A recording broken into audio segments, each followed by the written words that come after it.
Hi everyone, I'm Mark Rosenthal with you on this Saturday night trying to figure out this storm. It's been crazy. I'll be honest with you folks. I've been forecasting weather for 44 years and I'm sure it's happened before. I just can't remember when there's been such variance in the course of 3 days on this storm track. From it going out to sea and it's getting grazed to it tracking so far west that we are talking over a foot of snow to fighting rain to it going out to sea to having it jump back in. So because I'm losing my mind, I have a song for you. Listen now and join in, would you? Remember when you ran away and I got on my knees and begged you not to leave? Please don't go. Well, you left me anyhow, and then the days got worse and worse. Yeah. And now you see I'm completely out of my flipping mind. They're coming to take me away. Listen, I hear the sirens. To the funny farm. Where life is beautiful all the time. And Yo, I'll be happy to yes. see those nice young men in their clean white coats, and they're coming to take me away. Yes, they are coming to take me away. By the way, before we get into weather, I want to thank all my Facebook friends for chiming in. That's great. I love that. Tell all your friends to watch it. Keep the comments coming. I want to know what you think. All right. This is what I think in terms of the weather headline. This is what we're going to do with this. We call it the storm from hell. That's what we're naming this, a storm from hell.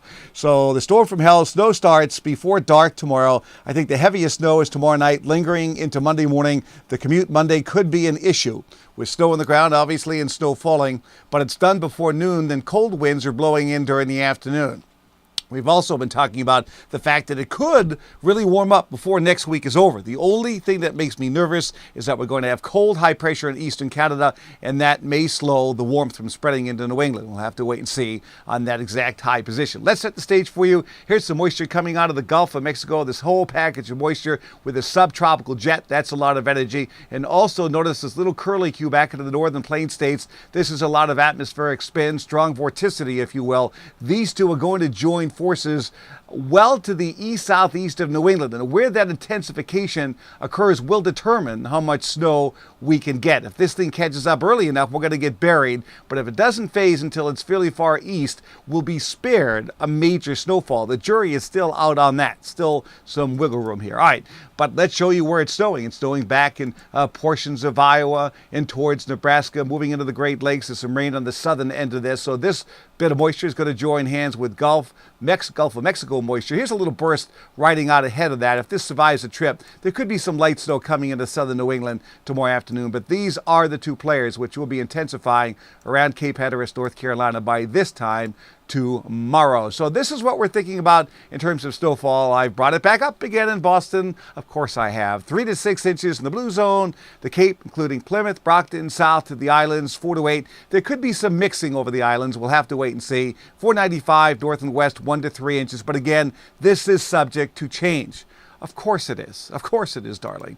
All right, forecast for Boston goes like this. Clear and cold overnight, teens and mid-20s, and the clouds come in tomorrow morning. So we're talking about rapidly clouding up conditions, if you will. Snow breaks out probably by mid-afternoon. It'll be in the mid-30s. We should be okay for the parade, though.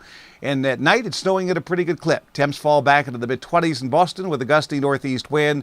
Snow Monday morning should be done before 11 o'clock. That's what I'm going with right now. Some sun during the afternoon, breaking through the clouds, windy and cold. It'll be about 40, mid-40s on Tuesday with sun and clouds. You see I have a cloudy and cold Wednesday and Thursday, very low 40s with the northeast wind. There is a chance that if a warm front lifts north of us, by either late Thursday or Friday, we're over 70. We'll just have to wait and see. What's happening is El Nino's beginning to die. There's a lot of feedback into the atmosphere. It's spring, transitional time of year. So many players on the field, and I think that's one of the reasons why the storm has been so hard to call. So that's why I'm losing my mind. I want you to stay with us throughout the night and throughout the weekend, and we'll keep you posted. For now, I'm going to go back to McLean's and start my Zoloft smoothies. Have a great Saturday night, everyone. I'm Mark Rosenthal. You laughed and laughed, and then you